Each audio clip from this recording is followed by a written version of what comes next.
আল্লাহর নবী কেমন শিক্ষক ছিলেন, যে শিক্ষক সম্পর্কে আল্লাহ বললেন লাকাদ কানা লাকুম ফি রাসূলিল্লাহি উসওয়াতুন হাসানা। যদি তোমরা সফল হতে চাও, ধরে কান কি হতে চাও, সফল হতে চাও, তার আদর্শকে তোমরা গ্রহণ করে নাও। হ্যাঁ, সেই নবীর মাদ্রাসার 1 নম্বর ছাত্র হলেন হযরত আবু বকর সিদ্দিক। কেমন ছাত্র? 1 নম্বর ছাত্র। আজকে প্রাইমারির ছাত্র আর মাদ্রাসার ছাত্র এই দুইটার মধ্যে তফাৎ আছে? যখন আছে, কি তফাৎ?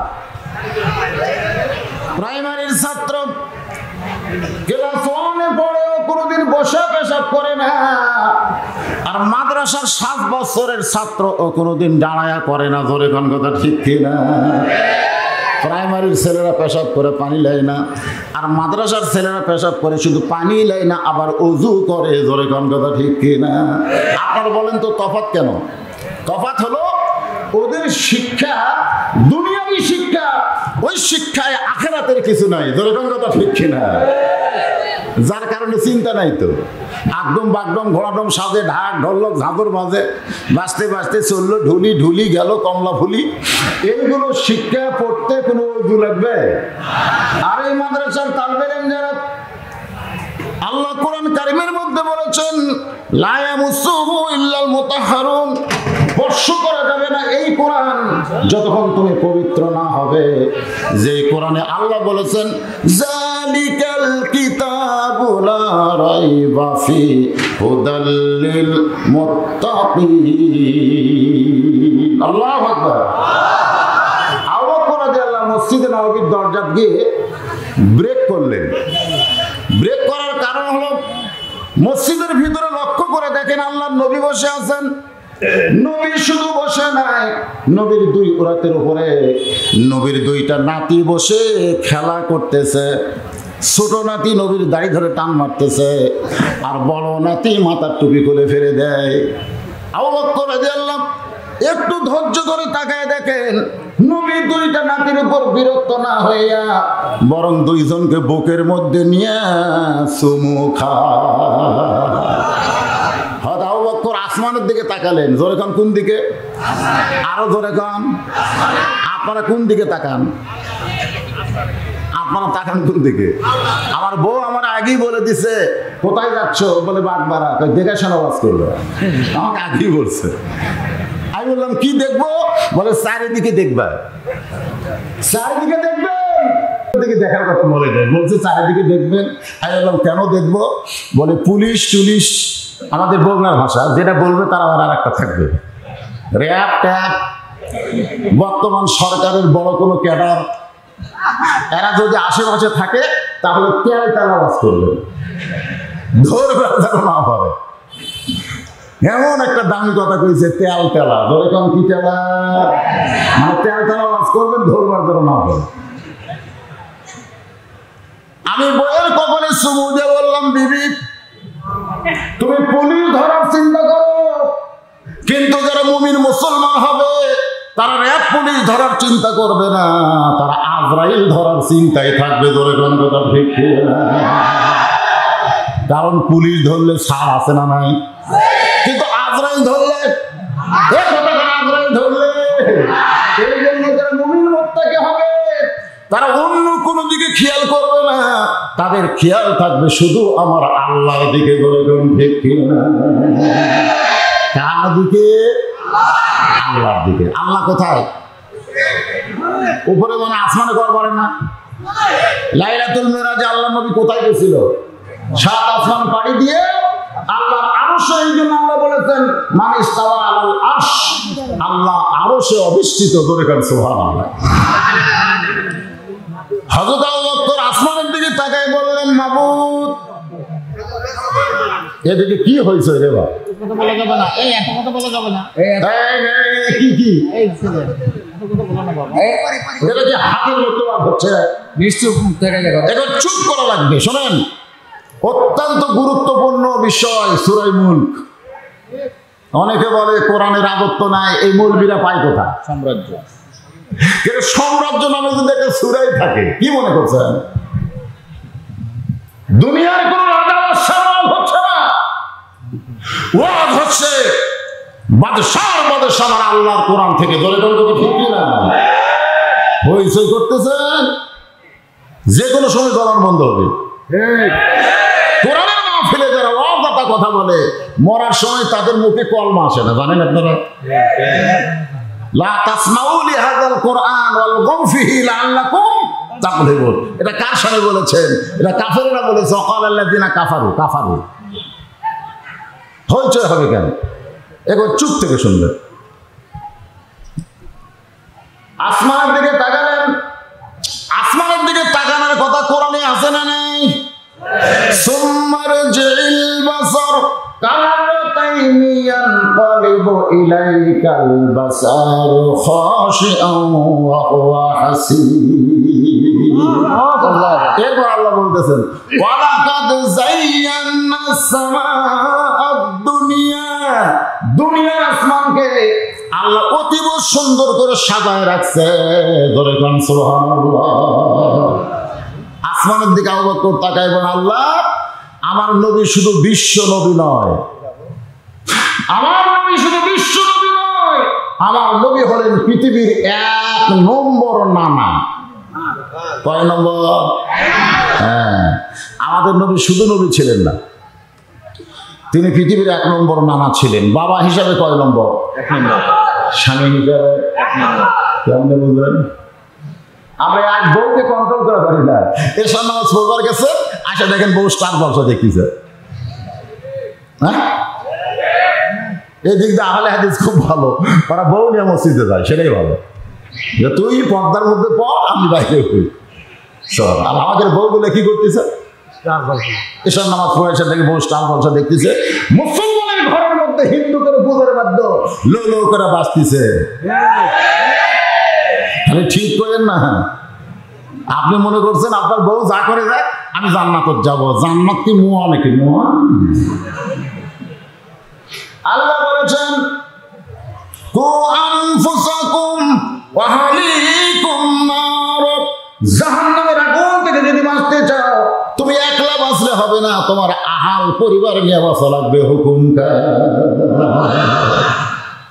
একটা বউ কন্ট্রোল হয় না। আর নবীর একই টাইমে 9টা বউ ছিল। 9-11 না, সেটা ঠিক আছে, কিন্তু এক সময় 9টা ছিল। মা খাদিজা দুনিয়া থেকে বিদায় নেওয়ার পরে নবীর এক সময় 9টা বউ ছিল। 9টা বউ একদিন নবীকে বলতে, হুজুর আমাদের 9 জনের মধ্যে সবচাইতে বেশি ভালোবাসেন কাকে? আল্লাহ রাসূল তো আসমানের দিকে তাকায় আর কয়, আল্লাহ যতদিন খাদিজা ছিল এই প্রশ্ন করেনি, কিন্তু এখন তো বিপদ হয়ে গেল। এখন 9টার মধ্যে নবী যদি বলে অমুককে ভালোবাসি, তাহলে বাকি 8টা মন খারাপ করবে। নবী চিন্তায় পড়ে গেলেন। আল্লাহ রাসূল বললেন, আজকের দিনে তোমরা যাও, আগামীকাল সকালে বলবো তোমাদের মধ্যে কাকে সবচাইতে বেশি ভালোবাসি। এটা আজকে বলা যাবে না, আগামীকালে একটু চিন্তা ভাবনা করা লাগবে। সমস্ত বিবিরা চলে গেলেন। গভীর রাত্রে আল্লাহর নবী ওয়াস্তাইনু বিস-সাবরি ওয়াস-সালাহ ইন্নাল্লাহা মা'আস-সাবিরিন। যদি আপনারা আল্লাহর কাছে কিছু পাওয়ার চান, ধৈর্য আর নামাজের দরকার আছে না নাই? দরকার আছে না নাই? হ্যাঁ, 5 ওয়াক্তই ধারি না। আল্লাহর নবী আল্লাহর কাছে ফরিয়াদ করলেন, মা ইয়ানতিকু আনিল হাওয়া ইন হুয়া ইল্লা ওয়াহয়ুন ইউহা। এক টোপলা খেজুর নিয়া উম্মাহাতুল মুমিনিন আমাদের মা আয়েশার ঘরের দরজায়। মা আয়েশা দরজা খুলে বললেন, হুজুর আমি বুঝতে পারছি আমাকে সবচেয়ে বেশি ভালোবাসেন, কিন্তু দিনের বেলা বলতে পারেন নাই, গভীর রাত্রে বলতে আইছেন। রাসূল বলে, আয়েশা ভালোবাসার কথা বলবো আগামীকাল, তবে তোমাকে 2টা খেজুর দিলাম, তুমি যেন কাউরে কয় না। নবী হাফসার ঘরের দরজায় ডাক দিলেন, হাফসা দরজা খুলে দিল। নবী 2টা খেজুর দিয়ে শর্ত দিলেন, তোমার 2টা দিলাম, কাউরে দান করে না। একে একে নবী প্রত্যেকটা বিবির দরজা খুললে নবী 2টা খেজুর হাতে দিয়ে শর্ত দেয়, তোমার দিলাম, তুমি দান কাউরে করে না। পরদিন সকালবেলায় 9টা বউ নবীকে ঘিরে ধরে বলতেছে, ইয়া রাসূলুল্লাহ, এখন বলেন কাকে সবচেয়ে বেশি ভালোবাসেন? আল্লাহ নবী বললেন, গত রাত্রে আমি যাকে 2টা খেজুর দিছি তাকে সবচেয়ে বেশি ভালোবাসি। স্বামী হিসাবে কয় নম্বর? এজন্য বলেন কয় নম্বর? 1 নম্বর। দরজা খুলে বসে আছে নবী। ইতিমধ্যে উম্মাহাতুল মুমিনিন আয়েশা নবীর ঘরে ঢুকছে। নবী আস্তে করে দরজা বন্ধ করে দিলেন। যে দরজা বন্ধ করছে, মা আয়েশার দেহ থরথর করে কাঁপতেছে। আল্লাহ নবী আয়েশা এমন করে কাঁপতেছো কেন? বলে, ইয়া রাসূলুল্লাহ, জুতার পরশে আল্লাহর আরশ ধন্য হয়ে গেছে। আমি আয়েশা সেই নবীর ঘরে যদি কোনো বেয়াদবি হয়। আল্লাহ রাসূল আয়েশা একজন নবী মেরাজে গেছিল, তার জুতার পরশে আল্লাহর আরশ ধন্য হয়েছে, তাতে কি? আয়েশা বলে, হুজুর আপনি তো সেই নবী। আল্লাহ নবী, আয়েশা যতক্ষণ দরজা খোলা ছিল ততক্ষণ আমি নবী ছিলাম, কিন্তু যেই মাত্র দরজা বন্ধ হয়েছে আমি আর নবী নই আয়েশা, আমি হলাম স্বামী আর তুমি আমার বিবি। মা আয়েশা দৌড়ে এসে নবীর বুকে মাথা ঢুকায় বলে, আল্লাহ, আমার নবী শুধু বিশ্ব নবী নয়, আমার নবী হলেন পৃথিবীর 1 নম্বর স্বামী। জোরে কোন কয় নম্বর স্বামী? আল্লাহর আরশ আনন্দিত। আল্লাহ জিবরাইলকে বললেন, যাও জিবরাইল, নবীর কাছে আল্লাহর কোরআনের আয়াত নিয়ে যাও। ফেরেশতা জিবরাইল বলে, আল্লাহ নবীর কাছে কোরআনের আয়াতটা কেন যাইতে বলেন? আল্লাহ বলে, জিবরাইল, আমার নবী ঘরের মধ্যে যে আমল করতেছে দরজা জানলা বন্ধ করে, এতে আমি আল্লাহর আরশ পর্যন্ত খুশি হয়ে গেছে। আপনারা বলেন তো, নবী ঘরের মধ্যে কি আমল করতেছে? কি আমল?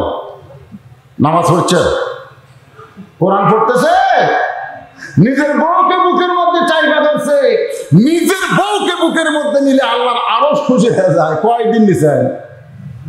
হ্যাঁ, আজকে মাহফিল শেষ করে যখন বাড়ি যাবেন, দরজা খোলা মাত্র বউকে বুকের মধ্যে নিবেন। সুবহানাল্লাহ। নিতে পারবেন না ভাইজান? নিজের বউকে নিবেন, তাই বলে আবার প্রেমিকাকে নিবেন না। বাংলাদেশের স্বামীরা 14 ফেব্রুয়ারি বোঝে না, কিন্তু যারা বিয়ে করে নাই তারা বড় দাম দেয়। জোরে কোন ঠিক কি? ফেরেশতা জিবরাইল এসে আল্লাহ নবীকে সালাম দেয়, তখন কিন্তু মা আয়েশা নবীর বুকের ভিতরে। ফেরেশতা জিবরাইল সালাম দিল, আসসালামু আলাইকা ইয়া রাসূলুল্লাহ। কারণ নবীকে যখন সালাম দিবে তখন 1 বচন ব্যবহার করা লাগবে। আমাদেরকে যখন সালাম দিবেন তখন বলা লাগবে আসসালামু আলাইকুম, কিন্তু নবীকে যখন বলবে তখন বলা লাগবে আসসালামু আলাইকা। আরবিতে 1 বচন, 2 বচন, বহু বচন আছে। কা হলো 1 বচন, কুমা হলো 2 বচন, আর কুম হলো বহু বচন। আমাদেরকে সালাম দেওয়ার সময় বহু বচন ব্যবহার করার কারণ হলো আমাদের 2 কান্দে 2টা ফেরেশতা আছে। তাহলে আমাকে সালাম দিলে হবে না, আমার সহ ফেরেশতাদের বহু বচনে সালাম দেওয়া লাগবে। কিন্তু নবীর 2 কান্দে 2টা ফেরেশতা আছে না নাই? আছে,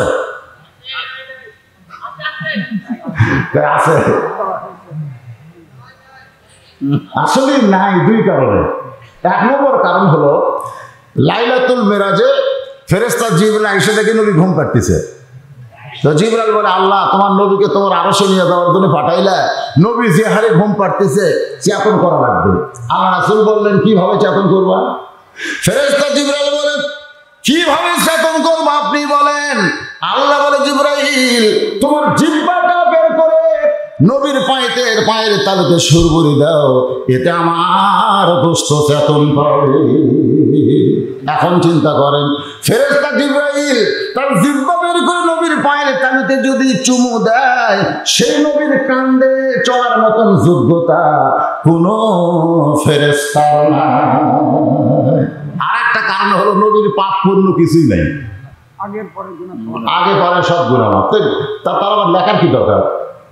কিছু লেখার আছে দরকার, কিছু লেখার আছে, কিছুই লেখার নেই। এই জন্য একটু মনোযোগ দিয়ে শুনবেন। হযরত বেলাল ইবনে রেবাব একদিন নবীকে বললেন, ইয়া রাসূলুল্লাহ, আমরা যখন কবরে যাব তখন মুনকির নাকির আমাদেরকে 3টা প্রশ্ন করবে। আপনি বলেছেন 3টা প্রশ্ন হবে, কিন্তু আপনি যখন কবরে যাবেন তখন মুনকির নাকির আপনাকে কয়টা প্রশ্ন করবে?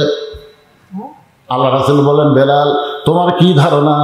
বেলাল বলতে তো হুজুর আমার ধারণা হলো আপনাকে দুইটা প্রশ্ন করবে। রাসূল বললেন কোন দুইটা করবে? হযরত বেলাল বলতেছে আমি ধারণা করে বলতেছি মান রব্বুকা প্রশ্ন করবে, আমার দিনুকা প্রশ্ন করবে, কিন্তু আমার নবীকা প্রশ্ন করবে না, কারণ আপনি তো আল্লাহর নবী। আসলে নবীকে যদি বলে আমার নবীকে, আপনার নবী কে? তো নবী কি উত্তর দিবে? আসলে আমাদেরকে করার কারণ হলো আমাদের নবীকে, ধরে কোন ঠিক কিনা? আমাদের নবীকে যারা আদর্শ মানবেন তিনি নবী, অন্য নেতার আদর্শ মেনে আপনার নবী বলবেন সম্ভব না। এটা কি আমার কথা না আল্লাহ? আল্লাহ কোরআনে বললেন তোমাদের কেমন একটা নেতা আমি দিলাম যে বিশ্ব নেতার চরিত্র ফুলের চাইতেও পবিত্র, ফুলের চাইতেও কবে বিশ্ব নবীর চরিত্র। সবাই বললেন না, যারা যারা বললেন না আপনার বুখারী শরীফের হাদিস পড়ছেন, শুনেছেন ওয়াজ? হাসরের ময়দানে আদম আলাইহিস সালামের কাছে যাবে সবাই, শেষ পর্যন্ত আমাদের নবীর সুপারিশ আমাদের জান্নাত হবে। আর সেই নবীকে ফুলের চাইতে পবিত্র চরিত্র, এটা বলতে আপনাদের মুখে আটকে যাচ্ছে। আর একবার চান্স নেন, বিশ্ব নবীর চরিত্র এবার বোঝা গেল।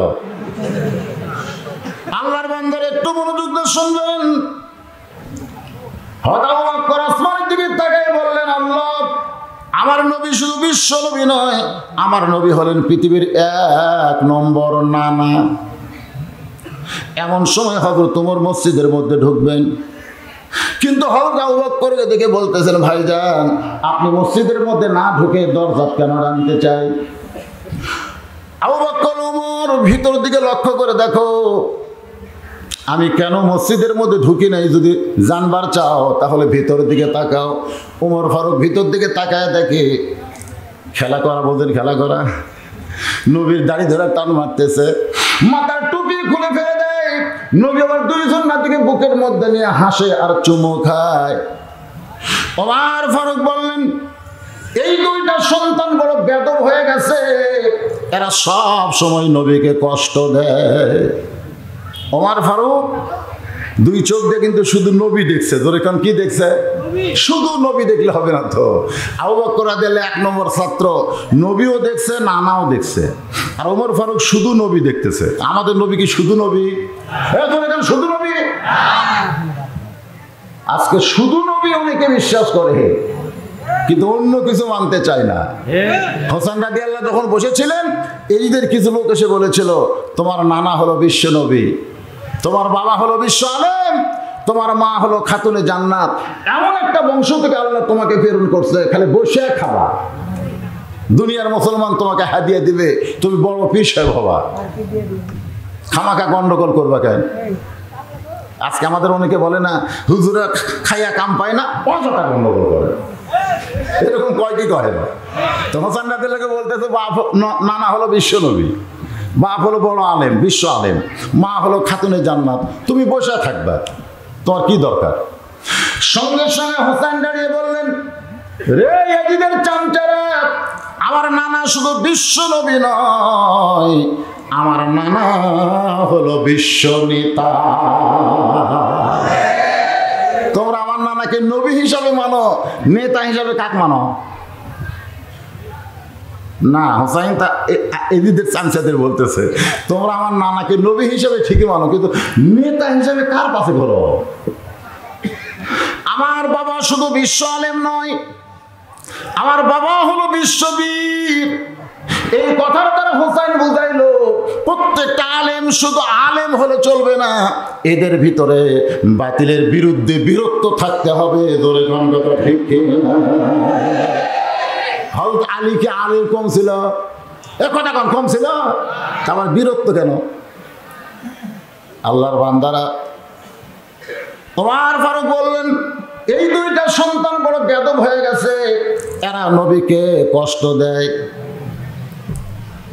এই কথা শোনার সঙ্গে সঙ্গে হযরত আবু বকর এভাবে আঙ্গুল তুললেন, এইভাবে, ওমর যেই কথা একবার বলেছ এই কথার দ্বিতীয়বার বলতে পারবা না।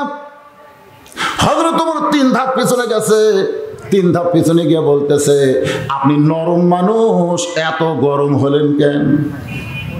আল্লাহ রাসূল বলেছেন আমার 4 জন সাহাবী 1 নম্বর। 4 জন সাহাবী কয় নম্বর? 1 নম্বর।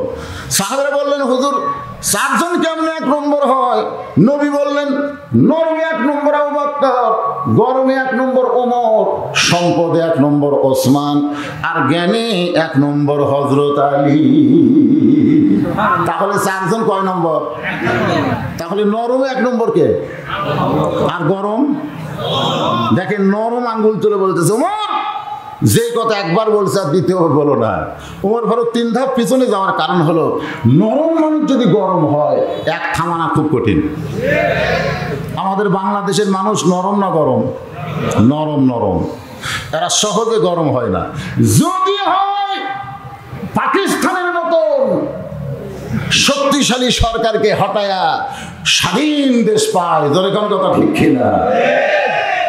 যদি গরম হয় 90 সালের স্বৈরাচার এরশাদের পতন করে দেয়। যদি একবার গরম হয়, কারণ নরম যদি গরম হয়, আবু বকর ওমর সবসময় নরম থাকা জায়েজ নাই, মাঝে মধ্যে নরমকেও গরম হতে হয়। খালি খেয়ে বলে হবে না। হয়েছেন কোন দিন? আপনি সামনে কাতারে গিয়ে ফজরের নামাজ পড়তেছেন, সামনে কাতারে তাকবীর উলার সাথে ফজর আদায় করলেন, সালাম ফিরানোর পরে ফেরেশতাকে, আল্লাহ তোমার এই নামাজের খবর কি? আল্লাহ বলতেছে নামাজ কবুল হয়নি। ফেরেশতাকে, আল্লাহ আমরা জিহারে দেখলাম সবার আগে মসজিদে এসে সামনে কাতারে নামাজ পড়লো, এরপরে কবুল হলো না কেন? আল্লাহ বলতেছে হবে না, কারণ ওর এক পাটা, যে সামনে কাতারে নামাজ পড়লো ওর একটা পাটা আছে। ধরে কেন কি আছে? পাটা। এই জন্যই করলাম যে টাকনুট করে ফুল প্যান্ট দেয়, স্কিন প্যান্ট পরে ডাঙায় পেশাব করে, পেশাব করার পরে বাড়ি যায় না, টপ করে পেশাব দিয়ে ওই কাপড় ভিজা যায়। ধরে কোন কথা ঠিক কিনা? এরা পাটা ছাড়া কিনা? পাটা যেমন দুর্গন্ধ, এদের পোশাক তেমন দুর্গন্ধ, ঠিক কিনা বলে না? এমন পেশাব করা করছে খাড়া হয়ে, পেশাব না নিংড়িতেই চেন লাগাচ্ছে। তো চেন লাগানোর পরে টপ করে পেশাব এসে ওই জায়গা ভিজে গেছে, ভিজে যায় না? তো ওই জায়গা আবার শুকেও যায়, ওই জায়গা আবার শুকেও যায়। তাহলে কি হয়? পাটা ফাটা। সামনে কাতারে নামাজ পড়ে তার এক পাটা। আজানের আগে আসছিল 3.5 হাত, ফজরে আজান দিতে হবে 2.5 হাত। আজানের আগে কয় হাত? আজানের আগে পাটা আসছিল 3.5 হাত। যে আজান দিচ্ছে, আজানের শব্দ শুনবে না বলে ল্যাপ তুলে দিছে কানের উপর। কানের উপর ল্যাপ ধরে পাও দিয়ে বাড়াবে, এখন পাও টাইনে এনে বুকের মধ্যে রাখছে। আপনি বাহির থেকে মনে করবেন চাউলের বস্তা ঠেকাতেছে, আগাও নাই পাশাও নাই, গেল কোথায় রে? যদি ল্যাপ টানবেন আপনি দেখবেন ল্যাপের ভিতরে সাইজ আর সাইড টিভি কুত্তের সাইজ, একই সাইজ। এই জন্য আল্লাহ বলেছেন, লাকাদ খলাকনাল ইনসানা ফি আহসানি তাকওয়িম। সঙ্গে সঙ্গে আল্লাহ বললেন, সুম্মা রাদাদনাহু আসফালা সাফিলিন। আল্লাহু আকবার। তো এখন বাবা নামাজ পড়ে, বাপ নামাজ পড়ে না। আপনারা কি মনে করতেছেন বাবার নামাজ কবুল হবে? এই কথা কোন কবুল হবে? কেন হবে না? কারণ নামাজ পড়ার কথা নাই, নামাজ কায়েমের কথা আছে। জোরে কোন কথা ঠিক কিনা? এখন নামাজ কায়েম করতে গেলে বাবাকে একটু গরম হওয়া লাগবে, একটু গরম, সব সময় না, মাঝে মধ্যে। তা আজান দিছে, জামাত শুরু হবে, ছেলে এখনো ঘরের দরজা খোলে না, তখন বাবা একটু গরম হয়ে বলবে, এই শয়তান, মসজিদে আজান হলো, আসসালাতু খায়রুম মিনান নাওম শোনা গেল, এরপরে তুই দরজা খুলিস না কেন? এত করে যখন বাপ হুঙ্কার মারছে, ছেলে কাঁপতে কাঁপতে দরজা খুলে বলতেছে, বাবা খবর উজু কর, উজু করে সব মসজিদে সব। বাবা জোর করে ছেলেকে মসজিদে নিয়ে গেছে। বাপ বেটা 2 জন নামাজ পড়ে যখন সালাম ফেরাই, ফেরেশতাকে আল্লাহ নামাজের খবর কি? আল্লাহ বলতেছে বাপ বেটা দুটাই জান্নাতি। কি মনে করছেন 7 বছর থেকে নামাজের তালিম দেওয়া লাগবে, 10 বছর থেকে জোর করে নামাজ ধরা লাগবে। জোর করে যদি নামাজ ধরাতে পারে আমাদের বাংলাদেশের সরকার মাদক মুক্ত সমাজ করার জন্য কোনো চেষ্টা করা লাগবে না, ধর্ষণ মুক্ত সমাজ করার জন্য কোনো চেষ্টা করা লাগবে না। ইন্না সালাতা তানহা আনিল ফাহশাই ওয়াল মুনকার, একমাত্র নামাজই করে মানুষকে যাবতীয় খারাপি থেকে বাঁচাতে ধরে। সরকার মাদক মুক্ত সমাজ করার জন্য টেনশন করে, ধর্ষণ মুক্ত বাংলাদেশ করার জন্য টেনশন করে, একটা অপরাধ থাকবে না, খালি নামাজ ধরাও ধরে। কোন কথা ঠিক কিনা? একবার নামাজ ধরো সব চলে যাবে, আর নামাজের খবর নেই। ধর্ষণ মুক্ত বাংলাদেশ আইন পাস হয়েছে, ধর্ষকের মৃত্যুদণ্ড। আমার এলাকার কিছু ছেলে বলতেছে বর্তমান সরকার ধর্ষকের মৃত্যুদণ্ড আইন করছে। আমি কইলাম একবার চিন্তা করে দেখো, আইনটা কিন্তু হামাকেরই জন্য বিপদ হয়ে গেছে। ধর্ষিতার মৃত্যুদণ্ড আছে, ধর্ষক কি মেয়ে না পুরুষ? কথা কয় না, মেয়ে না পুরুষ? তাহলে আমাকেই তো বিপদ রে, আমরাই পুরুষ। তাহলে আমরা মিছিল করে আমাদের উপরে বিপদটা নিলাম। আমাদের আন্দোলন করা দরকার ছিল। ধর্ষকের শুধু মৃত্যুদণ্ড কার্যকর করলে হবে না, যাদের কারণে ধর্ষক তৈরি হয় ওই নারীদেরকে পর্দার ভিতরে রাখতে হবে। সেই কথা আমরা কই মৌলবি করছি, তাতে আবার মানববন্ধন শুরু হয়ে গেছে। মেয়েদের স্বাধীনতা আলেমরা খর্ব করলো, আলেমরা খর্ব করে নাই, আল্লাহ কোরআনে আইন করেছেন। অকরনা ফি বুয়ুতিকুন্না ওয়ালা তাবাররাজনা তাবাররুজাল জাহিলিয়াতিল উলা। আমার মায়েরা যারা পর্দার অন্তরাল আছেন একটু মনোযোগ দিয়ে শোনেন। গভীর রাত্রে হযরত আলী ঘুম থেকে চেতন পাইছে। ঘুম থেকে চেতন পাওয়ার পরে দেখে ফাতেমা তার কাছে নাই। এখন গভীর রাত্রে স্বামী চেতন পাওয়ার পরে বউ যদি কাছে না থাকে, যত বড়ই হুজুর হোক না কেন, আপনার কোন যত বড়ই হুজুর হোক না কেন, হুজুর কি পুরুষ না? আমাকে দেখে অনেকে মনে করে হুজুর, অনেক মেয়ে মানুষ আমাকে সাথে দেখা করার চায়। তাই বললাম না, মেয়ে মানুষ দেখা করা যাবে না। সাইড থেকে মেয়েরা আপনি কি হুজুর না? আপনার সাথে দেখা করলে অসুবিধা কি? আপনি তো হুজুর। আমি বললাম আমি হুজুর হলে আমার বউ আছে রে, আমি 3টা মেয়ের বাপ, এমনি এমনি হচ্ছে। আপনার কি মনে করছেন এখান থেকে রাত্রে যখন বাড়ির যাব, বাড়ির যে টুপি মাথার দিয়ে যদি বউকে বলি 10 মিনিট অসময়, 10 মিনিট, আমার বউ বলবে টুপি খোলো, জুব্বা খোলো, এটা হুজুরগিরি বাদ দাও। এখন বইয়ের কাছে আইসো কিসের হুজুর, তখন আর হুজুর আছি। আপনারা কি মনে করেন মেয়ে মানুষ দেখলে আমাকে মন কিছুই কয় না?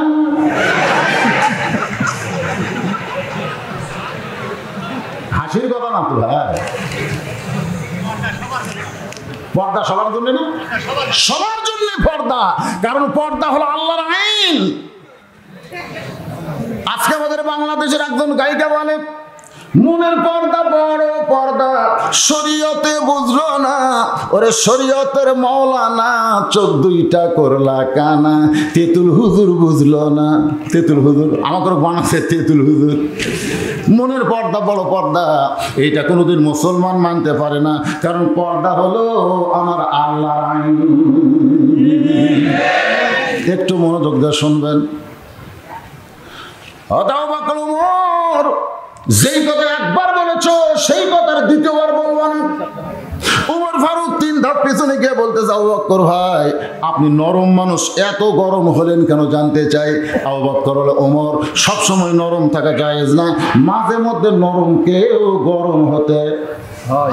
জোরে কোন যদি কোনো সময় আপনাদেরকে গরম হওয়া লাগে হবেন, হবেন কিভাবে হবে?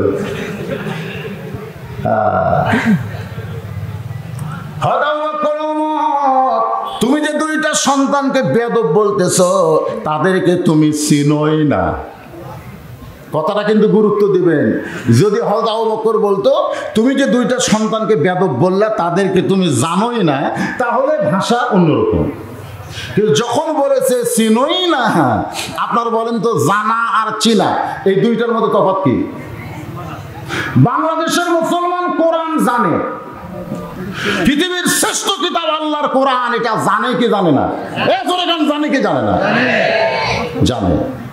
এমনকি নকুল কুমার দাস একটা হিন্দু হয়েও কোরআন যে পৃথিবীর শ্রেষ্ঠ তার উপর একটা গান গাইছে। ধরে কোন কথা ঠিক কিনা? একটা হিন্দু জানে কোরআন পৃথিবীর শ্রেষ্ঠ কিতাব, জানে কিন্তু চিনেন না, কারণ চেনা জিনিসটা আলাদা। আমাদের বাংলার মুসলমানেরা কোরআনকে যদি চিনতে পারত, শোনেন, যারা কোরআনের মাহফিল আছেন, আপনাদের কোনো ছটফটি ব্যারাম থাকবে না যদি একটা আমল আপনারা করতে পারেন। যুবকদের জন্য সে আমলের দরকার আছে না নাই? দরকার আছে না নাই? আমাদের যুবকগুলো নষ্ট হয়ে যায়, এইটা আমরা কখনোই চাইবো না। কারণ রাসূল বলেছেন হাসরের ময়দানে আল্লাহ শৈশবকালের কোনো প্রশ্ন করবে না, বুড়ো কালের কোনো প্রশ্ন করবে না, শুধু যৌবনকালে কি করছো এইটা নিয়েই কিন্তু ধরা পড়বে। ধরে কোন ঠিক কিনা? তাই যুবকদেরকে ভালো হওয়া লাগবে বাবা।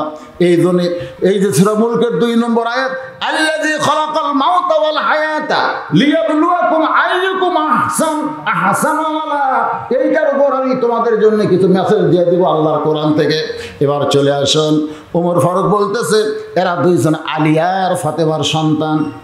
হযরত আবু বকর বলেন ওমর শুধু আলিয়া আর ফাতেমার সন্তান বললে হবে না, এদের আরো পরিচয় আছে। ওমর ফারুক বললেন এদের অন্য কোনো পরিচয় তো আমার জানা নাই। আবু বকর, ওমর, এখন তোমার কাছে আমার প্রশ্ন হলো, তুমি কত বছর বয়সে ঈমান গ্রহণ করছো? ওমর ফারুক বললেন 27 বছর বয়সে। আবু বকর বললেন আমি 35 বছর বয়সে ঈমান গ্রহণ করেছি। এখন বলো ওমর, ঈমান গ্রহণ করার আগে তুমি কি ছিলে? ওমর ফারুক বলে আমি কাফের ছিলাম। আবু বকর, ওমর দেখো তোমার হায়াতের 27 বছর তুমি কুফরি হালে কাটাইছো, আমার হায়াতের 35 বছর আমি কুফরি হালে কাটাইছি। আর যে দুইটা সন্তানকে তুমি বেদব বলতেছো, এরা জন্মসূত্রে জান্নাতি হয়ে জন্মেছে। লিল্লাহি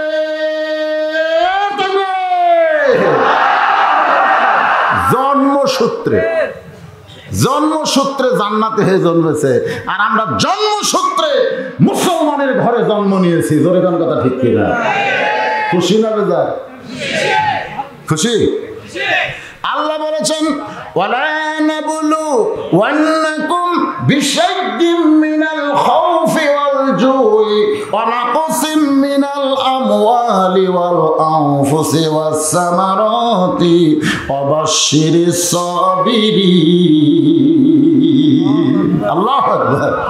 আসেন, তাবারাকাল্লাযী বিয়াদিহিল মুলক, গোটা পৃথিবীর রাজত্ব কর্তৃত্ব মালিকানা কার হাতে? আল্লাহ। ওহু আলা কুল্লি শাইইন কদির, সমস্ত ক্ষমতার মালিককে। যারা বলতেছেন না জবান বন্ধ করে রাখছেন, 3টা তাসবিহ শোনেন, 3টা তাসবিহ বলার সময় কেউ যদি ইচ্ছা করে অলসতা করে জবান বন্ধ রাখে, মরার সময় তার মুখে কলমা উচ্চারণ হয় না।